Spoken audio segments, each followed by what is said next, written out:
اور خدا کی مخلوقات میں جو اشرف مخلوقات ہے اس ذات کو انسان بولا جاتا ہے، بلکہ یہ کہیں کہ خدا کی سب سے اپڈیٹڈ مخلوق کا نام انسان ہے۔ 4 تقسیمات خلقت خدا کی گئی ہیں۔ سب سے ادنا ترین جو وجود ہے اسے جماد بولا جاتا ہے، جس میں لکڑی ہے، جس میں لوہا ہے، کہ ممبر جمادات میں ہے، لوہا جمادات میں ہے۔ جماد اس چیز کو بولتے ہیں جس کے اندر جمود ہے۔ جمود کا مطلب جس کے وجود میں ترقی نہیں ہے۔ یہ ممبر یہاں پڑا ہے تو اگر 2 سال بھی پڑا رہے تو یہ نہیں کہ ممبر 1 ہے تو 2 سال کے بعد 2 ہو جائے، یہ نہیں کہ اس کی ہائٹ اتنی ہے تو 2 سال کے بعد اس کی ہائٹ زیادہ بڑی ہو جائے، اسے جماد بولتے ہیں۔ جماد کے بعد جو دوسرا وجود ہے اسے نبات بولا جاتا ہے۔ جب جماد میں نمو پیدا ہوا، یعنی آپ ایسے سمجھیں دانہ جامد تھا، جب آپ نے مٹی میں ڈالا تو وہ دانے سے شاخہ بنا، تو جب اس میں نمو آیا، جب اس میں ترقی آئی تو وہ پھر منزل نبات پہ آیا۔ لیکن اس وجود میں احساس نہیں ہے۔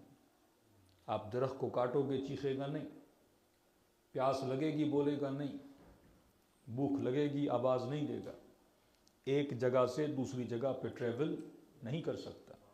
صرف اس کے اندر نمو ہے، احساس نہیں ہے، بھوک نہیں ہے، ایموشنز نہیں ہے، غم نہیں ہے، دکھ نہیں ہے۔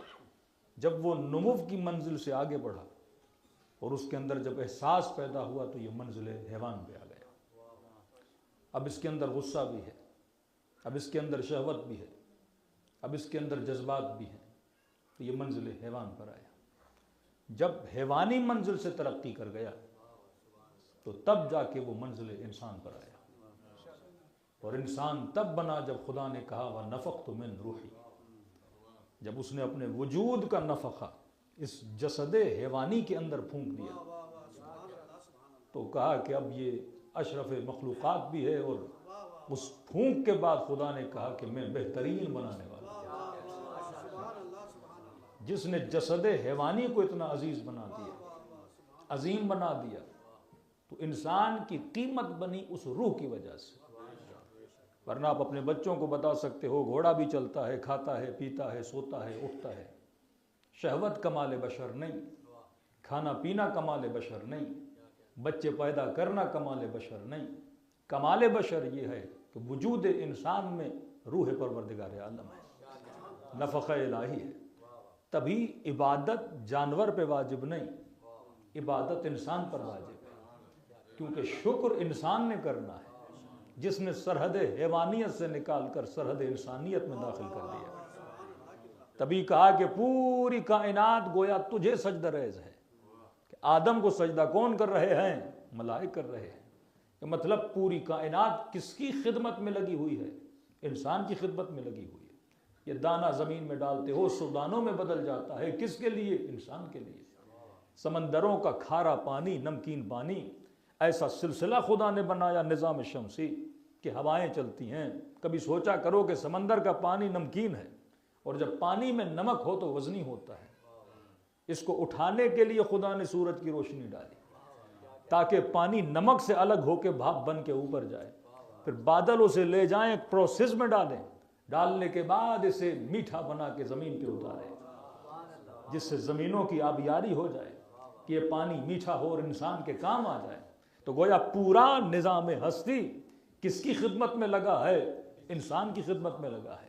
تبھی امیر المومنین سے کسی نے پوچھا کہ مولا اتنی قیمت انسان کی کیوں ہے؟ تو مولا نے فرمایا رب نے پوری کائنات کو تیرے لیے بنایا، لیکن اس نے تجھے اپنے لیے بنایا۔ میری قیمت اس لیے ہے کیونکہ میں دنیا کے لیے نہیں بنا، میں خدا کے لیے بنا ہوں، میں پروردگار عالم کے لیے بنا ہوں، لہٰذا یہ تمہاری قیمت ہے۔ تو میں تھوڑا سا بچوں کے لیے ایک مثال دیتا ہوا آگے بڑھوں کہ آپ ایک چھوٹا سا موبائل بھی لیتے ہو تو فیکٹری جب موبائل بناتی ہے تو موبائل کو چلانا کیسے ہے یہ سکھائے گا کون؟ فیکٹری سکھائے گی۔ اگر میں یہ کہوں کہ میں اپنے آپ اپنے وجود کا کریٹر ہوں تو پھر میرے پاس اپنے وجود کی پوری معلومات ہونی چاہیے، پوری انفارمیشن ہونی چاہیے کہ مثلا آنکھ کا نظام کیسے چلتا ہے، اسٹمک کا نظام کیسے چلتا ہے، میرا دل کیسے چلتا ہے۔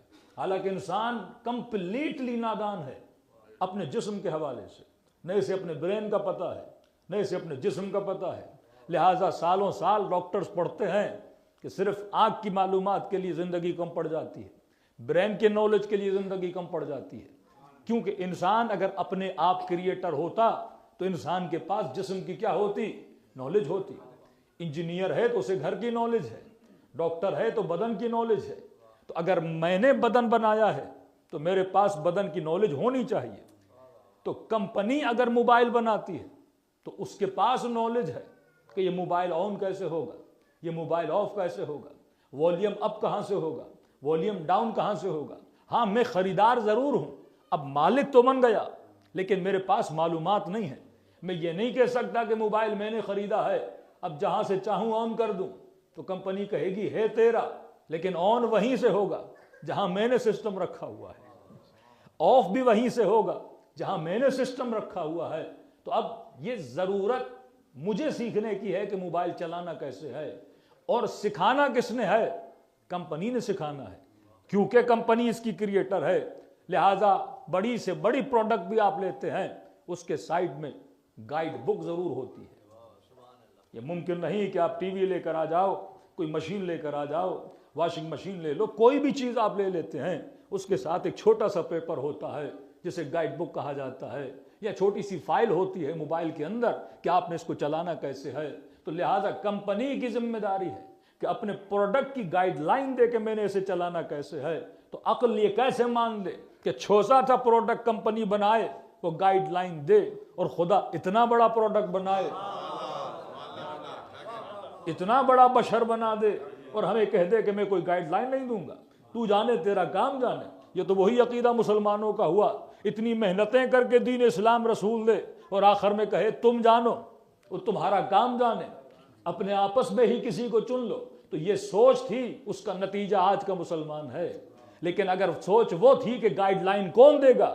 پروردگار عالم دے گا، پھر اس کا نتیجہ حسین ابن علی ہوتا ہے، اس کا نتیجہ حسن ابن علی ہوتا ہے، اس کا نتیجہ آج کے بہادر شیعہ ہوتے ہیں۔ کیونکہ جہاں گائیڈ لائن ہوتی ہے وہاں ہدایت ہوتی ہے، جہاں گائیڈ لائن نہیں ہوتی وہاں ضلالت ہوتی ہے۔